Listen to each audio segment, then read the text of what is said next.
اہل اسلام کے لیے ضروری ہے کہ وہ زندگی کے ہر مسئلے میں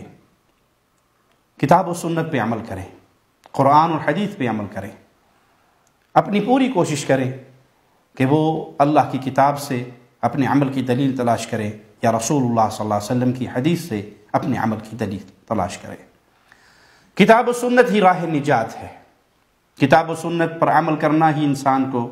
ہمیشہ کی جنت کا وارث بنائے گا، کتاب و سنت کو چھوڑ دینا ہمیشہ کی ہلاکت کا پیغام لے کر آئے گا۔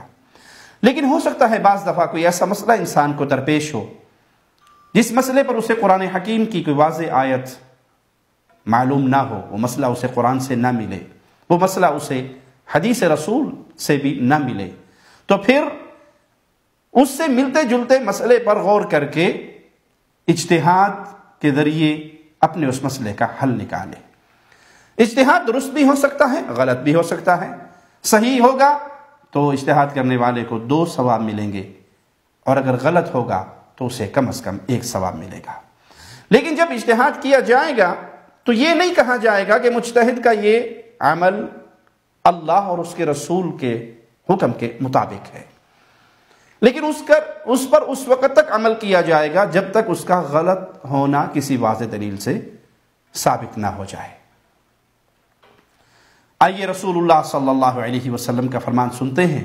جو صحیح مسلم میں حدیث نمبر 1731 ہے۔ پیارے نبی صلی اللہ علیہ وسلم جب کسی چھوٹے یا بڑے لشکر کو روانہ کرتے جہاد پر اور اس کا کسی کو امیر بناتے تو اس کو تعلیم دیتے ہوئے فرمایا کرتے تھے، اذا حاصرت اہل حصن فارادوک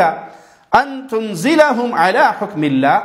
جب آپ کسی قوم کا محاصرہ کریں جو قوم قلعہ میں بند ہو گئی اور وہ آپ سے چاہیں کہ ہمیں اللہ کے فیصلے پر نیچے اتار لیا جائے، اللہ کے حکم پر نیچے اترنے دو،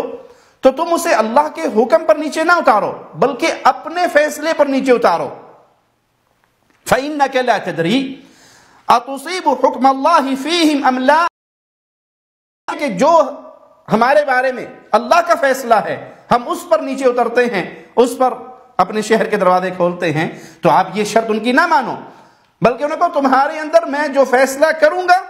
اس کے شرط کے اوپر تم اپنے دروازے کھولو اور نیچے اتر آؤ، کیونکہ اللہ کے نبی صلی اللہ علیہ وسلم نے فرمایا تم نہیں جانتے کہ تم ان کے بارے میں جو فیصلہ کرو گے وہ اللہ کے حکم کے موافق ہوگا یا نہیں۔ جب آپ کے سامنے کسی مسئلے میں کتاب و سنت کی دلیل نہیں، آپ نے اجتہاد کیا، آپ نہیں جانتے کہ آپ کا یہ فیصلہ اللہ اور اس کے رسول کے فیصلے کے موافق ہے یا نہیں، تو جب ان کے لیے راستہ کھولو تو پھر یہ نہ کہو کہ میں تمہیں اللہ کے حکم پر اتارتا ہوں اور اللہ کے حکم پر تمہارا فیصلہ کرتا ہوں، بلکہ اس کو اپنے حکم اور اپنے فیصلے پر اتارو۔ اللہ سے دعا ہے اللہ ہمیں دین حنیف پہ عمل کرنے کی توفیق عطا فرمائے۔